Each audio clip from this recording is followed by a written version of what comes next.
ಕಾಲು ತೊಂದರೆ ಕೊಡಕ್ ಬಂದ್ಯಾ ನೀನು? ನಾವೆಲ್ಲ ಆಕಾಶದಲ್ಲಿ ಹಾರೋವಾಗ ಎಲ್ಲರೂ ನಮ್ಮನ್ನು ನೋಡ್ತಾರೆ ಗೊತ್ತಾ? ಮನುಷ್ಯರು ಫೋಟೋ ತೆಗಿತಾರೆ ನಮ್ದು. ನಿನ್ನಂತ ಕಪ್ಪು ಕೊಕ್ರೆನ ನಾವು ತಕೊಂಡೋದ್ರೆ ನಮ್ ಜೊತೆ ಮರ್ಯಾದೆ ಹೋಗುತ್ತೆ. ಒಂದು ಕಾಡಲ್ಲಿ ಕಾಲು ಎಂಬುವ ಒಂದು ಕೊಕ್ಕರೆ ವಾಸಿಸ್ತಿತ್ತು. ಅದಕ್ಕೆ ಕಪ್ಪು ಕೊಕ್ಕರೆ ಎಂದು ಹೆಸರು ಯಾಕೆ ಬಂತು ಅಂತ ಈಗ ಗೊತ್ತಾಗತ್ತೆ. ಕೊಕ್ಕರೆಯ ಗುಂಪು ನದಿಯ ಬಳಿ ನಿಂತ್ಕೊಂಡು ಬೆಳಗಿನ ಜಾವ ಮಾರ್ನಿಂಗ್ ಫ್ಲೈ ಹೋಗೋದಕ್ಕೆ ಡಿಸೈಡ್ ಮಾಡ್ತಿರ್ತವೆ. ನಾವಿವತ್ತು ನೀಲಿ ಪರ್ವತದಿಂದ ಡ್ರೀಮ್ ಲ್ಯಾಂಡ್ ಕಾಡಿಗೆ ಹೋಗೋಣ. ಆ ಕಾಡು ತುಂಬಾ ಚೆನ್ನಾಗಿದ್ಯಂತೆ. ನಾನು ತುಂಬಾ ಕೇಳಿದ್ದೀನಿ ಅದ್ರ ಬಗ್ಗೆ. ನೋಡಿರಿ ಹಾಗಾದ್ರೆ. ಆಗ ಕಾಲು ಕೊಕ್ಕರೆ ಅಲ್ಲಿಗೆ ಬರ್ತಾನೆ.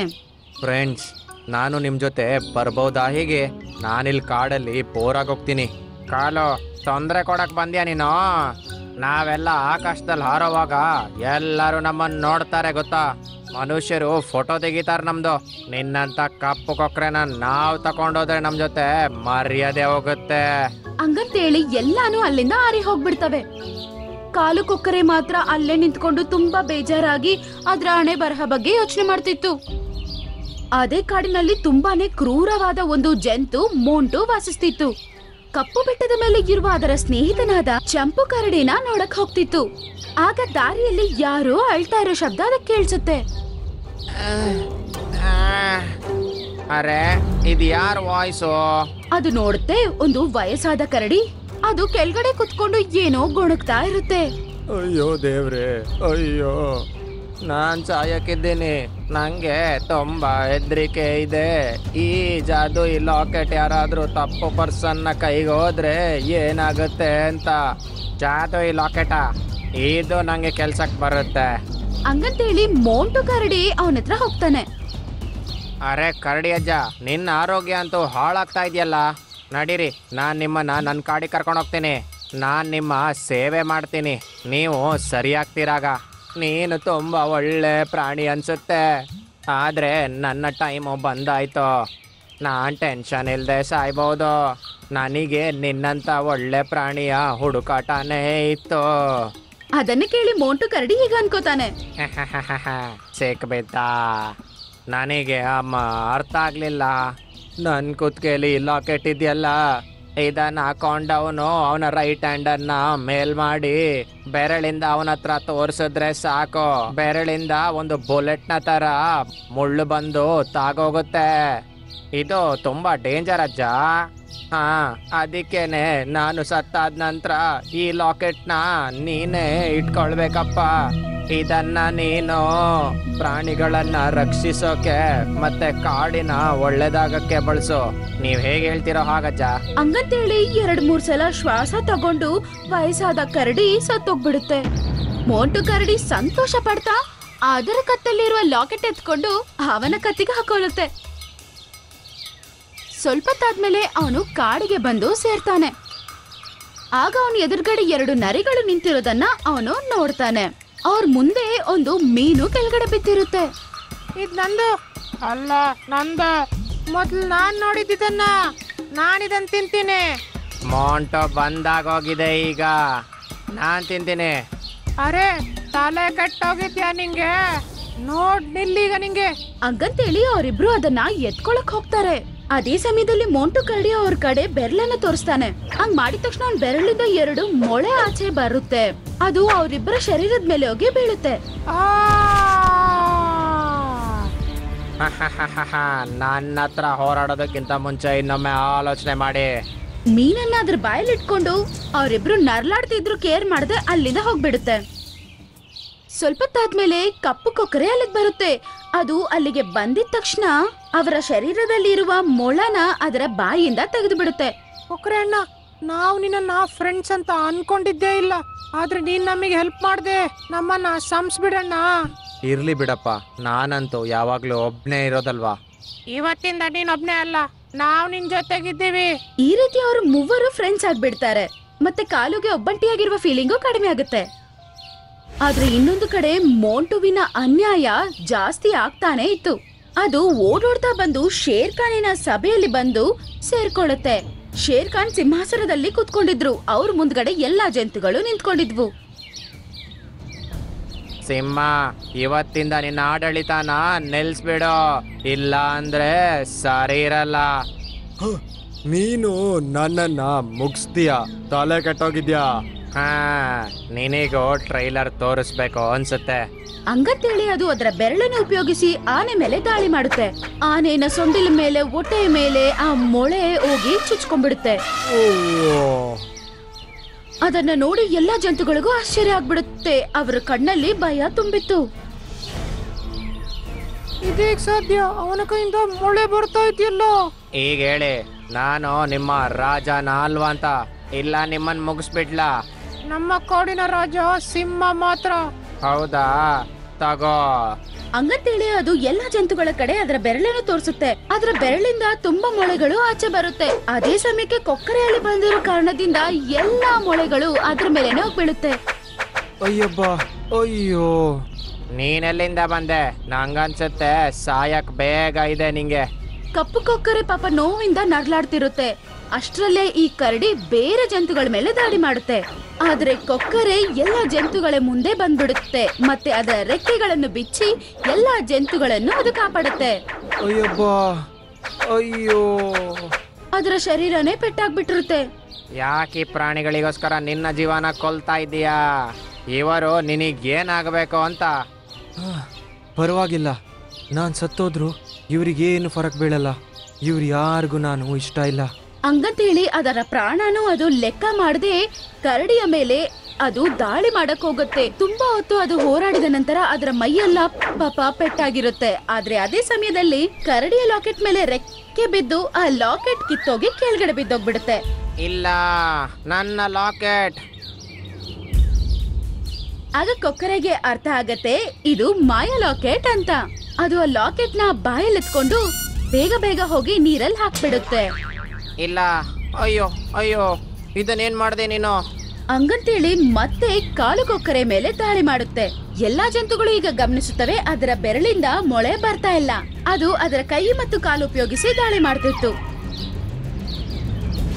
ಎಲ್ಲಾ ಜಂತುಗಳು ಸೇರಿ ಅದನ್ನ ದಾಳಿ ಮಾಡುತ್ತೆ. ಈಗ ಮೋಂಟು ಕರಡಿಯ ಕತೆ ಪೂರ್ತಿಯಾಗಿ ಮುಗ್ದೋಗ್ಬಿಡುತ್ತೆ. ಆಗ ಶೇರ್ ಖಾನ್ ಅವನ ಮೇಲೆ ಜಂಪ್ ಮಾಡಿ ಅವನ ಕಥೆಯನ್ನು ಮುಗಿಸ್ಬಿಡ್ತಾನೆ. ಅಯ್ಯೋ ಅಯ್ಯೋ, ಅಬ್ಬಾ. ಪಾಪ ಕಾಲು ಕೊಕ್ಕರೆ ತುಂಬಾನೇ ನರ್ಲಾಡ್ತಾ ಇರುತ್ತೆ. ಅದೇ ಸಮಯದಲ್ಲಿ ಕೊಕ್ಕರೆಗಳ ಗುಂಪು ಅಲ್ಲಿಗೆ ಬರುತ್ತೆ. ಎಲ್ಲರೂ ಕಾಲು ಕೊಕ್ಕರೆಯ ಬಳಿ ಬಂದು ನಿಂತ್ಕೋತಾರೆ. ನಾವು ನಮ್ಮ ಅಣ್ಣನೊಟ್ಟಿಗೆ ನಾವು ಸರಿಯಾಗಿ ವರ್ತಿಸ್ನೇ ಇಲ್ಲ, ಆದ್ರೆ ಇವನು ನಮಗೋಸ್ಕರ ಅವನ ಜೀವನ ತ್ಯಾಗ ಮಾಡ್ತಿದ್ದಾನೆ, ಅದು ಕೂಡ ನಮ್ಮನ್ನ ಕಾಪಾಡಕ್ಕೆ. ಹಂಗಂತೇಳಿ ಎಲ್ಲಾ ಕೊಕ್ಕರೆಗಳು ಸೇರಿ ಅದರ ಶರೀರದಲ್ಲಿರುವ ಮೊಳೆಗಳನ್ನ ತೆಗೆದು ಬಿಡ್ತವೆ. ಆದ್ರೆ ಅದರ ಶರೀರದಲ್ಲಿ ತುಂಬಾನೇ ರಕ್ತ ಬರ್ತಿತ್ತು. ನಾನ್ ಬದುಕ್ತೀನಿ ಅಂತ ನನಗ್ ನಂಬಿಕೆ ಇಲ್ಲ. ಹಾಗೇನು ಆಗಲ್ಲ ಕಣೋ, ನೀನ್ ನಮ್ಮ ಫ್ರೆಂಡ್ ಅಲ್ವಾ. ನಾನೀಗ ಹೋಗಿ ನಿಂಗೆ ಔಷಧಿ ತರ್ತೀನಿ, ಕೆಲವು ಗಿಡಮೂಲಿಕೆ ತರ್ಬೇಕಷ್ಟೇ. ನೀನು ಹುಷಾರಾಗೋ ತನಕ ಇಡೀ ಕಾಡಿನ ಪ್ರಾಣಿಗಳೆಲ್ಲ ನಿಂಗೆ ಸಹಾಯ ಮಾಡ್ತಾನೆ ಇರ್ತಾರೆ. ಎಲ್ಲಾ ಜಂತುಗಳು ಕಾಲು ಕೊಕ್ಕರೆ ಹತ್ರ ಕ್ಷಮಾಪಣೆ ಕೇಳಿ ಅದಕ್ಕೆ ಸೇವೆ ಮಾಡ್ಕೋತಾರೆ. ಮೋಂಟು ಕೋತಿ ದಿನ ಔಷಧಿಯನ್ನು ಮಾಡಿ ಅದಕ್ಕೆ ಕೊಡ್ತಿತ್ತು. ಸ್ವಲ್ಪ ದಿನದಲ್ಲೇ ಕಾಲು ಕೊಕ್ಕರೆ ಆರೋಗ್ಯವಾಗ್ಬಿಡುತ್ತೆ. ಅವಾಗಿಂದ ಕಾಡಿನಲ್ಲಿ ಎಲ್ಲಾರ್ಗೂ ಅದು ಫೇವ್ರೆಟ್ ಆಗ್ಬಿಟ್ಟಿತ್ತು. ಮತ್ತೆ ಇವಾಗ ಅದರ ಜೀವನ ಕೂಡ ಬೇರೆ ಜಂತುಗಳ ತರಾನೇ ತುಂಬಾನೇ ಸಂತೋಷವಾಗಿತ್ತು. ಅಕ್ಕಿ 2 ಮೊಟ್ಟೆ ಇಟ್ಟಿದ್ಯಾ? ಹೊಟ್ಟೆ ತುಂಬಾ ತಿಂತೀನಿ ನಾನು. ಈಗ್ಲೇ ಈ ಮೊಟ್ಟೆನ ತಿಂತೀನಿ. ಆಲದ ಮರದ ಮೇಲೆ ಒಂದು ಪಕ್ಷಿ ದಂಪತಿಗಳು ವಾಸಿಸ್ತಿತ್ತು. ಅವುಗಳಿಗೆ ಹೊಸದಾಗಿ ಮದ್ವೆ ಆಗಿರುತ್ತೆ. ಪಕ್ಷಿ ಪ್ರೆಗ್ನೆಂಟ್ ಆಗಿತ್ತು. ಇಬ್ರು ತುಂಬಾ ಸಂತೋಷವಾಗಿ ಅವ್ರ ಜೀವನ ಕಳೀತಿದ್ರು. ಅದೇ ಮರದ ಮೇಲೆ ಒಂದು ಹದ್ದು ವಾಸಿಸ್ತಿತ್ತು. ಅದರ ಒಂದು ರೆಕ್ಕೆ ಚೆನ್ನಾಗೇ ಇತ್ತು, ಆದ್ರೆ ಪಾಪ ಇನ್ನೊಂದು ರೆಕ್ಕೆ ಅದಕ್ಕೆ ಹೇಟಾಗಿತ್ತು. ಹೇಗಿದ್ಯಾ ಅಮ್ಮ ನೀನು? ಹೊರಗಡೆ ಹೋಗ್ತಿದ್ದೀರಾ ಇಬ್ರು? ಒಳ್ಳೇದು.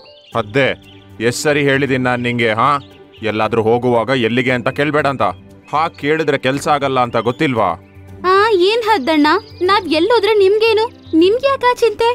ನೀನು ಈ ಮರದ ಮೇಲೆನೆ ಕೂತಿರ್ತೀಯ, ಎಲ್ಲೂ ಹೋಗಲ್ಲ ಬರಲ್ಲ. ಅದು ಅಲ್ದೆ ನಿನ್ನ ಆಲನೆ ಪಾಲನೇನು ನಾವೇ ನೋಡ್ಬೇಕಾಗಿದೆ. ಅಯ್ಯೋ, ನಾನಂತೂ ಸುಮ್ಮನೆ ಕೇಳ್ದೆ. ನೀವಿಬ್ರು ರೆಡಿಯಾಗಿ ಹೊರಟಿದ್ರಲ್ವಾ, ಚೆನ್ನಾಗಿ ಕಾಣ್ತಿದ್ರಲ್ವಾ.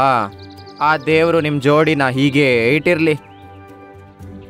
ಧನ್ಯವಾದ. ಆದ್ರೆ ನೀವಂತೂ ಜೋಡಿ ಆಗಕ್ಕಾಗೋದೇ ಇಲ್ಲ, ಯಾಕಂದ್ರೆ ನಿಮ್ದೊಂದ್ ರೆಕ್ಕೆ ಚೆನ್ನಾಗಿಲ್ಲ ಅಲ್ವಾ? ಈ ಪಕ್ಷಿಗಳು ಎರಡು ಹದ್ದತ್ರ ಈ ತರನೇ ಮಾತಾಡ್ತಾ ಇತ್ತು. ಆ ಮರದ ಮೇಲೆ ಬೇರೆ ಪಕ್ಷಿಗಳು ಇಲ್ದೇ ಇರುವ ಕಾರಣದಿಂದ ಅವುಗಳೇ ಹದ್ದಿಗೆ ಆಹಾರ ತಂದು ಕೊಡ್ಬೇಕಾಗಿತ್ತು. ಒಂದಿನ ಏನಾಯ್ತಂದ್ರೆ ಪಕ್ಷಿ ಹಣ್ಣು ತಿಂತಿತ್ತು. ಅರೆ ವಾ, ಮಜಾ ಬರ್ತಿದೆ. ನನ್ನ ಸ್ವಾಮಿಗಳು ಈ ಹಣ್ಣನ್ನ ಯಾವ ಮರದಿಂದ ತಂದ್ರಂತ ಗೊತ್ತಿಲ್ಲ, ತಿಂತಿದ್ರೆ ಅಷ್ಟು ರುಚಿಯಾಗಿದೆ. ಏನಮ್ಮ ಏನ್ ತಿದ್ದೀಯಾ? ನಂಗೂ ಜೋರಾಗಿ ಹೊಟ್ಟೆ ಹಸಿತಾ ಇದೆ. ಏನಾದ್ರೂ ತಿನ್ನಕ್ಕಿದ್ರೆ ಕೊಡ್ತೀಯಾ? ಈ ಹದ್ದಿನ ಕಣ್ಣು ಯಾವಾಗ್ಲೂ ನನ್ನ ಆಹಾರದ ಮೇಲೇನೆ ಇರುತ್ತೆ.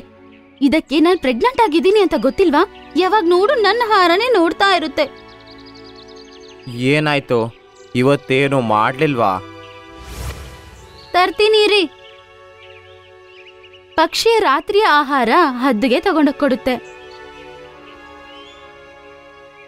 ಹದ್ದು ಅದನ್ನ ತಿನ್ನಕ್ಕೆ ಶುರು ಮಾಡ್ದಂಗ್ಲೆ ಅದು ರಾತ್ರಿ ಮಾಡಿರುವ ಆಹಾರ ಅಂತ ಅದು ಕಂಡುಹಿಡಿಯುತ್ತೆ.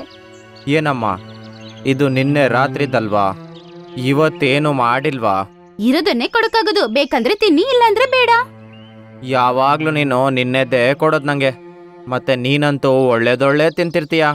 ನಂಗೂ ಏನಾದ್ರೂ ಒಳ್ಳೆ ತಿನ್ಬೇಕಂತ ಮನ್ಸಾಗ್ತಿದೆ. ನಂಗೂ ಏನಾದ್ರೂ ಕೊಡ್ತೀಯಾ?